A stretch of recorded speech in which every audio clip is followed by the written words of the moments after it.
الحمد للہ رب العالمین۔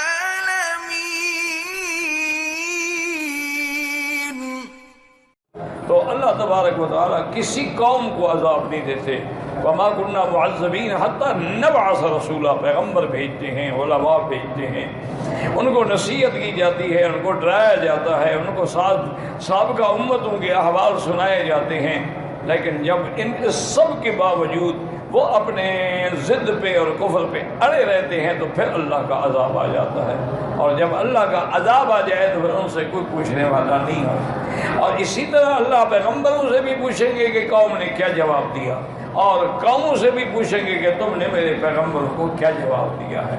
لیکن جب عذاب آ جاتا ہے پھر سارے اپنے گناہوں کا اقرار کرتے ہیں۔ تو میں نے پہلے بھی شاید عرض کیا تھا کہ ایک دفعہ ہم حج کے لیے والد صاحب رحمۃ اللہ علیہ کے ساتھ آ رہے تھے۔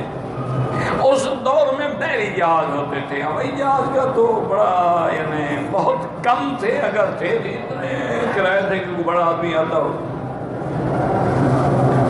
تو بحری جہاز میں الحمدللہ ثم الحمدللہ والد صاحب، مجھے یاد ہے مسجد بنی ہوئی تھی، اس میں حضرت جماعت بھی کرواتے تھے اور فجر کی نماز کے بعد درس بھی دیتے تھے۔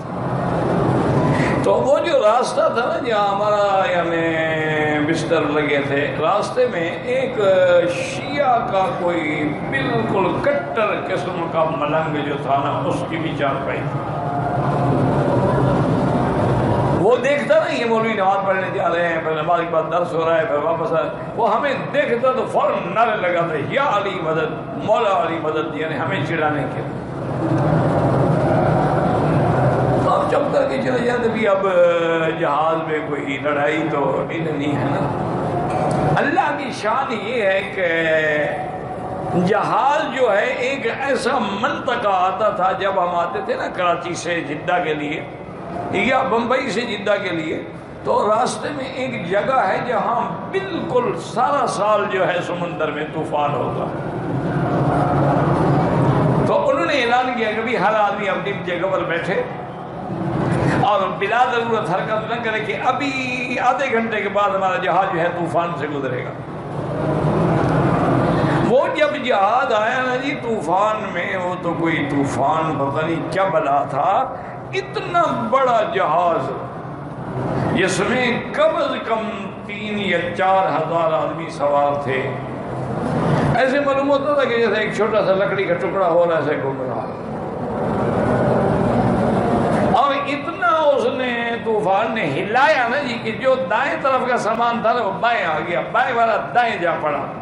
ہر کوئی پکڑے ہوئے بیٹھا ہوا ہے۔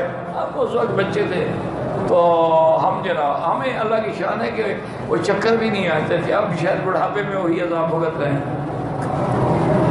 اللہ ہر کسی کو شفا دے۔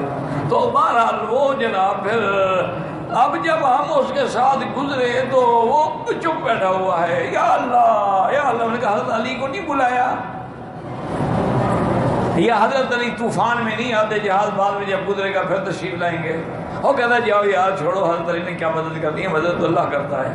میں نے کہا اب چونکہ ڈوبنے کا وقت آ گیا نا، اب سب کچھ بھول گیا۔